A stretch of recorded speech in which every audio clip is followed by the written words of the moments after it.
السلام علیکم ناظرین، TNN ٹی وی کے نیوز بلیٹن کے ساتھ میں ہوں بشرا خان۔ سب سے پہلے شامل کریں گے نیوز ہیڈ لائنز۔ سینٹ اجلاس، فلسطین میں اسرائیلی جوہریت کے خلاف مذمتی قرارداد منظور۔ نگراں وزیر خارجہ کا کہنا ہے کہ اسرائیلی حملوں کا دائرہ کار یروشلم اور مغربی کنارے تک بڑھ گیا ہے۔ سلیم مانڈوی والا کا کہنا تھا کہ لگتا ہے پاکستان فلسطین کے بجائے اسرائیل کی حمایت کر رہا ہے۔ ملک بھر میں غیر قانونی مقیم افراد کے خلاف کریک ڈاؤن کا آغاز، درجنوں زیر حراست۔ آپریشن کے پہلے 3 دن تک 10 بسوں کے ذریعے یومیہ 500 افغان باشندے چمن بھیجے جائیں گے۔ غیر قانونی موجود غیر ملکیوں کے خلاف گرینڈ آپریشن کی تیاریاں اور انخلا کے انتظامات مکمل۔ نون لیگ کے گزشتہ روز ہونے والے اجلاس کی اندرونی کہانی سامنے آ گئی۔ نواز شریف انتخابی مہم کے دوران جلسوں سے خطاب کریں گے۔ ماضی کی کارکردگی کو انتخابی بیانیہ بنایا جائے گا۔ خیبر پختونخوا اور گلگت بلتستان میں چند مقامات پر بارش اور پہاڑوں پر برف باری کا امکان۔ کراچی میں موسم تبدیل ہوتے ہی فضائی معیار انتہائی خراب، ماہرین نے شہریوں کو ماسک استعمال کرنے کا مشورہ دے دیا۔ ورلڈ کپ میں مسلسل 4 شکستوں کے بعد پاکستان کی پہلی فتح، بنگلہ دیش کو 7 وکٹوں سے ہرا دیا۔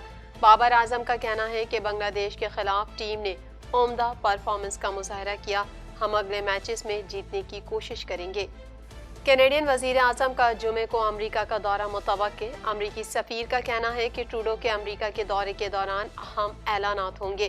ٹروڈو وسیع تر اقتصادی انضمام پر زور دینے والی میٹنگز میں شامل ہوں گے۔ کینیڈا کا پاکستان سے نکالے جانے والے غیر قانونی افغان مہاجرین سے متعلق اہم اعلان، کینیڈین امیگریشن ڈپارٹمنٹ سے رابطے کا مشورہ۔ افغان مہاجرین اسلام آباد میں کینیڈین سفارتی خدمات سے رابطہ کر سکتے ہیں۔ کینیڈین وزیر اعظم کا کاربن ٹیکس میں مزید چھوٹ پر ایبسولیوٹلی ناٹ۔ سیسکیچوان کے پریمیئر کی کاربن ٹیکس جمع نہ کرنے کی دھمکی۔ پالیور کا ٹروڈو پر کینیڈا کو تقسیم کرنے کا الزام۔ غزہ سے محدود انخلا، 7 اکتوبر کے بعد پہلی بار رفح کراسنگ کھول دی گئی۔ اسرائیل کی شدید بمباری، غزہ کا دنیا سے رابطہ ایک بار پھر منقطع۔ غزہ پر زمینی حملے میں اسرائیل کو شدید مزاحمت کا سامنا، 11 فوجی مارے گئے۔ اللہ اکبر کا نعرہ لگانے پر پولیس کی خاتون پر فائرنگ، نقاب پوش خاتون نے خود کو دھماکے سے اڑانے کی دھمکی بھی دی۔ پولیس کے خاتون کے ساتھ 1 گھنٹے تک گرفتاری دینے کے لیے مذاکرات۔ ہیڈ لائنز آپ نے جانی اور اب شامل کریں گے خبروں کی تفصیل۔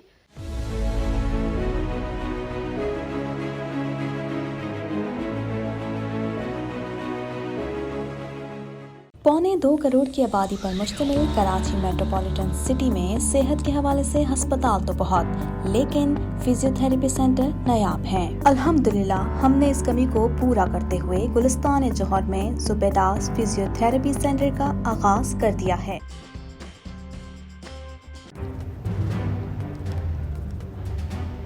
Islamic Finance TV, the only TV channel of the fastest growing Islamic economy in the world and the prime mover of Islamic finance news. Follow us on our social media handles and watch our reports and educational program at www.islamicfinancetv.com. For advertisement, please contact us at islamicfinancetv@gmail.com.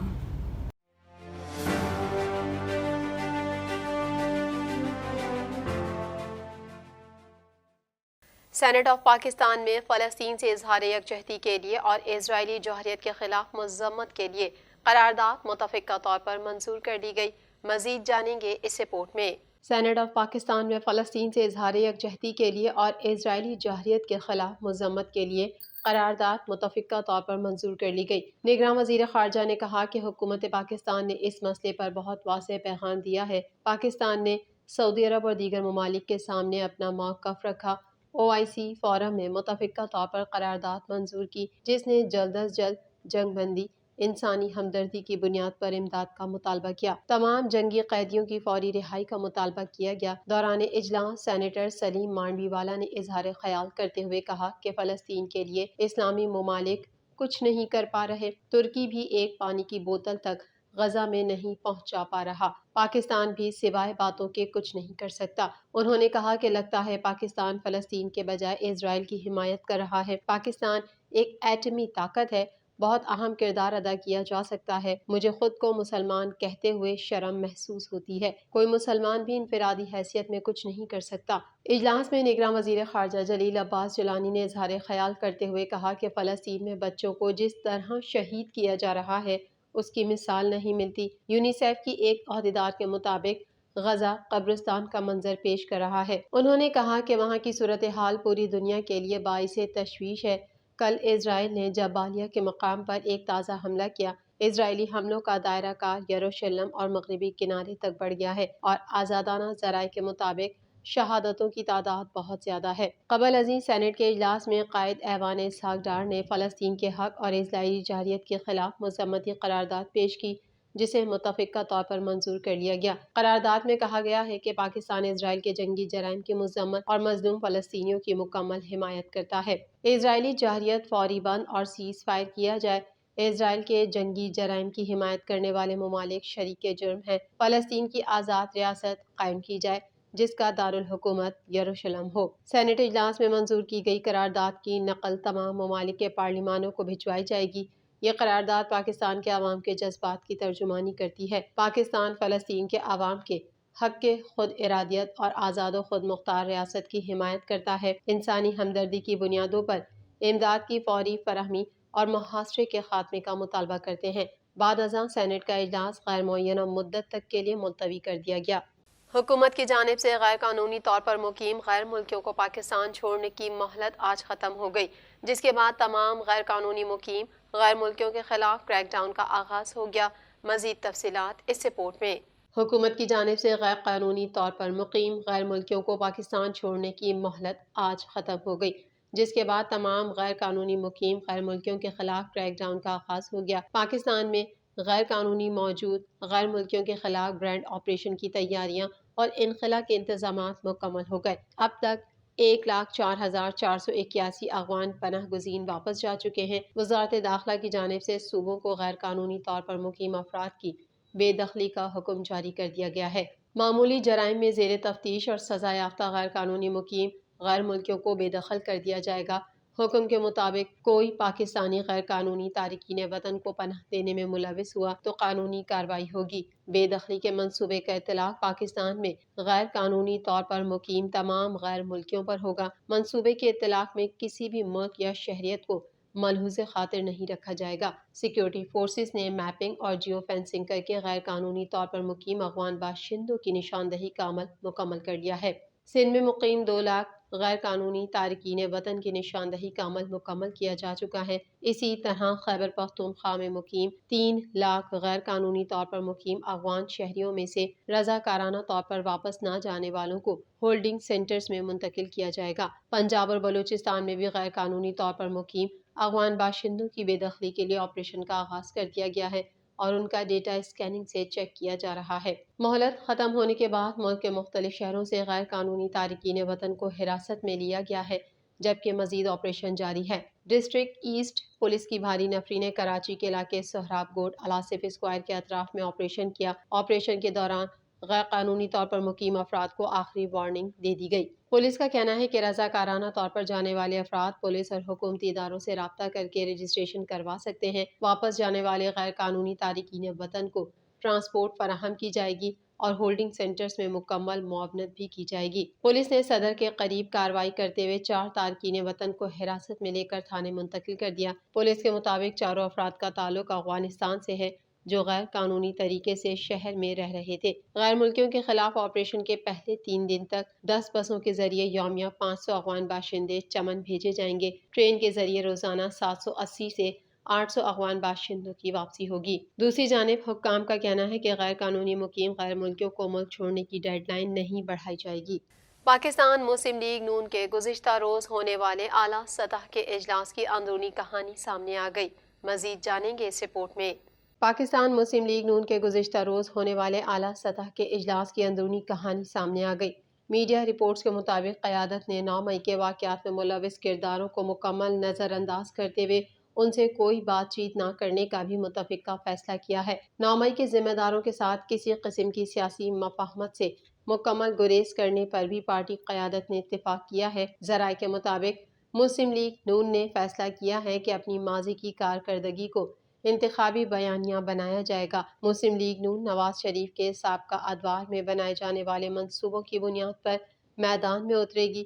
Nawaz Sharif اور مسلم league نون کے رہنما انتخابی مہم کے دوران اپنی سابقہ کارکردگی کی بنیاد پر ووٹ مانگیں گے۔ پارٹی ذرائع کا کہنا ہے کہ اجلاس میں فیصلہ ہوا ہے کہ سب سے پہلے مسلم لیگ نون کا انتخابی منشور تیار کروایا جائے گا۔ منشور کے اعلان کے بعد پارلیمانی بورڈ بنا کر ٹکٹوں کی تقسیم کی جائے گی۔ ٹکٹوں کی تقسیم کے بعد نواز شریف انتخابی مہم کے دوران جلسوں سے خطاب کریں گے۔ ذرائع نے بتایا ہے کہ اجلاس کے دوران نواز شریف نے شکوہ کرتے ہوئے کہا کہ ملک کی ترقی کے تمام تر اشاریوں کے باوجود ہمیں کام کرنے کا موقع نہیں دیا گیا۔ پہلے غلام اسحاق پھر مشرف نے کام نہیں کرنے دیا۔ اگر ہمیں کام کرنے دیا جاتا تو آج پاکستان دنیا کی 20 بڑی معیشتوں میں شمار ہوتا۔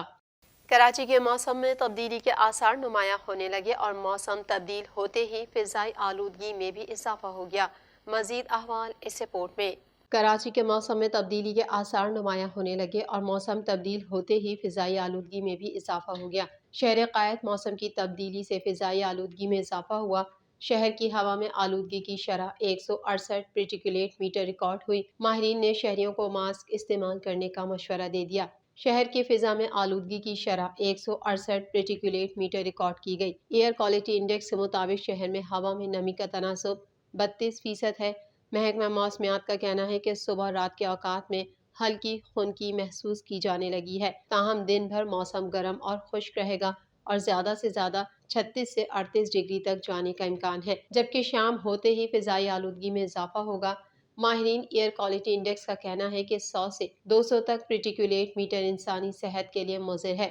شہری غیر ضروری باہر نہ نکلیں اور گھروں سے نکلتے ہوئے ماسک استعمال کریں اور گھروں کی کھڑکیوں کو کھلا نہ رکھیں۔ لاہور دنیا بھر میں فضائی آلودگی میں پہلے نمبر پر ہے۔ لاہور میں اسموگ خطرناک حد تک بڑھ گئی، جس سے شہری بری طرح متاثر ہونے لگے ہیں۔ شہریوں کی آنکھیں خراب اور سانس لینے میں دشواری سمیت دیگر بیماریوں کا سامنا ہے۔ دوسری جانب ملک کے شمالی علاقوں میں سردی کی لہر، لیہ میں درجہ حرارت -2 اور اسکردو میں -1 ڈگری تک گر گیا۔ محکمہ موسمیات کے مطابق ملک کے بیشتر علاقوں میں موسم خشک جبکہ بالائی علاقوں میں سرد اور مطلع جزوی ابر آلود رہے گا۔ خیبر پختونخوا اور گلگت بلتستان میں چند مقامات پر بارش اور پہاڑوں پر برف باری کا امکان ہے، جبکہ کراچی، کوئٹہ، لاہور، اسلام آباد اور پشاور سمیت ملک کے بیشتر علاقوں میں موسم خشک رہے گا۔ قومی کرکٹ ٹیم کے کپتان بابر اعظم نے کہا کہ بنگلہ دیش کے خلاف میچ میں لڑکوں نے تینوں شعبوں میں عمدہ پرفارمنس کا مظاہرہ کیا۔ مزید جانیں گے اس رپورٹ میں۔ قومی کرکٹ ٹیم کے کپتان بابر اعظم نے کہا کہ بنگلہ دیش کے خلاف میچ میں لڑکوں نے تینوں شعبوں میں عمدہ پرفارمنس کا مظاہرہ کیا۔ آئی سی سی کرکٹ ورلڈ کپ 2023 کے 31ویں میچ میں پاکستان نے 205 رنز کے ہدف کے تعاقب میں بنگلہ دیش کو 7 وکٹوں سے شکست دے دی۔ 205 رنز کے ہدف کے تعاقب میں قومی ٹیم کی انتہائی محتاط انداز میں بیٹنگ دیکھنے میں آئی۔ اوپننگ بلے بازوں نے شاندار کھیل کا مظاہرہ کرتے ہوئے 128 رنز کی پارٹنرشپ قائم کی۔ پاکستان کی جانب سے شاہین شاہ افریدی اور محمد وسیم نے 3-3، حارث رؤف نے 2 جبکہ افتخار احمد اور اسامہ میر نے 1-1 وکٹ حاصل کی تھی۔ بابر اعظم کا کہنا تھا کہ ہم جانتے ہیں کہ جب فخر زمان کھیلتا ہے تو یہ کتنا زبردست پرفارم کرتا ہے۔ اس جیت سے ہمیں اعتماد ملے گا اور ہم اگلے میچز بھی جیتنے کی کوشش کریں گے، پھر دیکھتے ہیں کہ ہم کہاں کھڑے ہیں۔ بالنگ کے بارے میں بات کرتے ہوئے ان کا کہنا تھا کہ ایک موقع پر بنگلہ دیشی بلے بازوں نے پارٹنرشپ قائم کی لیکن ہمارے مین بالرز نے وکٹیں لی، بالرز نے اچھی لائن لینتھ پر باؤلنگ کی۔ مزید خبریں بھی بلیٹن کا حصہ ہوں گی اس بریک کے بعد۔